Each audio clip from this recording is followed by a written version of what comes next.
हमने देखा, बरोबर।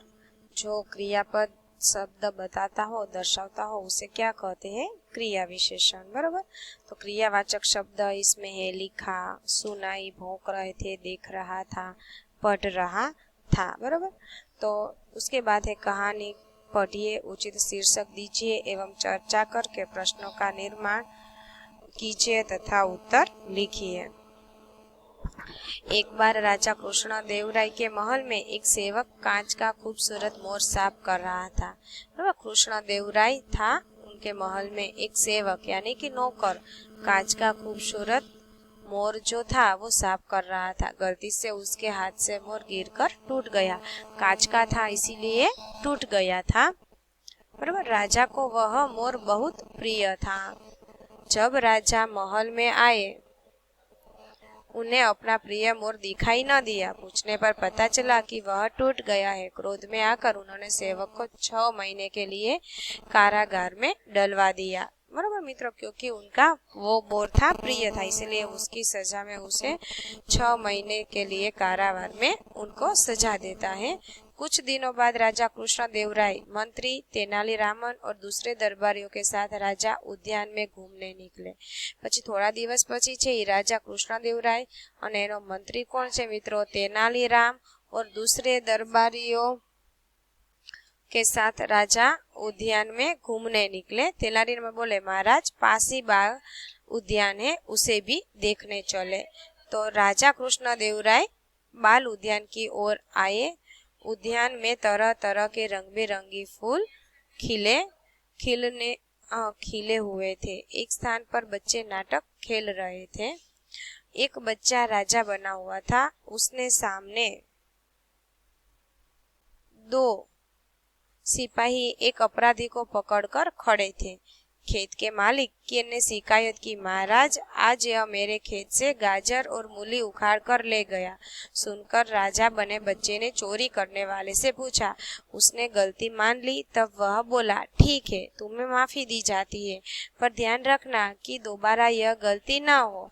फिर खेत के मालिक से कहा, तुम्हारे नुकसान की भरपाई शाही खजाने से की जाएगी, पर पहली गलती पर भला हम कैसे सजा दे?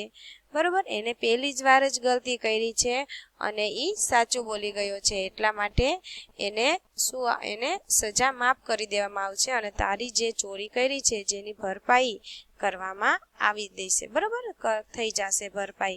नाटक देखने के बाद मंत्री ने कहा, महाराज यह बच्चा तो बड़ा शरारती है, इसे सजा मिलनी चाहिए। तेनालीरामन बोले, हाँ महाराज, मेरे विचार से सजा यही हो कि इसे राज दरबार में बुलाकर यह नाटक फिर से दोहराने को कहा जाए। बात करे छे। नाटक देखकर राजा कृष्णदेव राय सोच में पड़ गए। तेनालीराम की चतुराई पर वे मन ही मन मुस्कुरा उठे।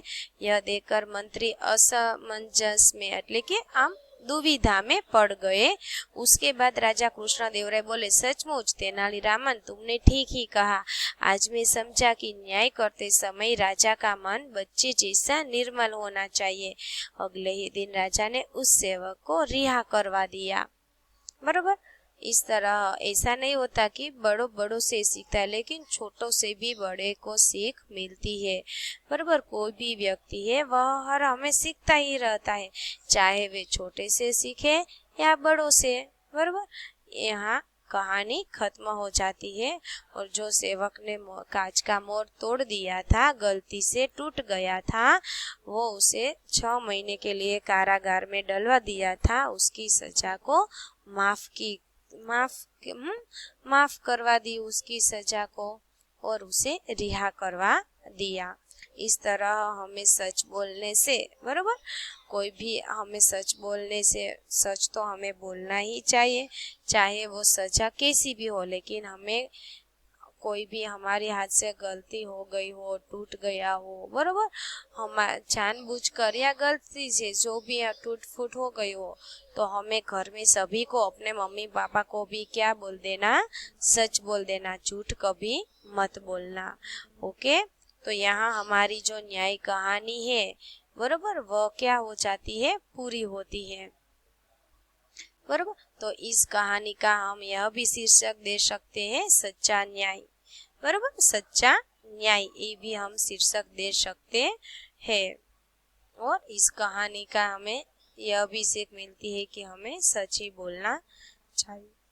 तो यहाँ આપણો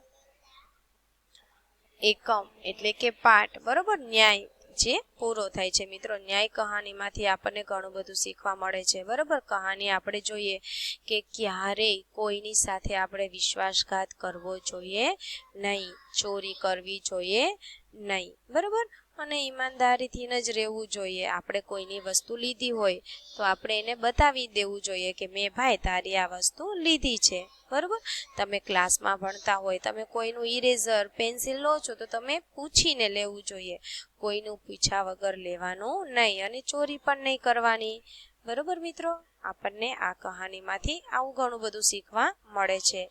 આશા રાખું છું કે તમે પણ આવું જ કરશો, શીખશો બરોબર। કોઈ સાથે વિશ્વાસઘાત કરશો નહીં। તો અહીંયા હું મિત્રો એકમ પૂરો કરું છું। હવે ફરીથી મળીશું નવા એકમ સાથે। અસ્તુ, જય હિન્દ, જય ભારત।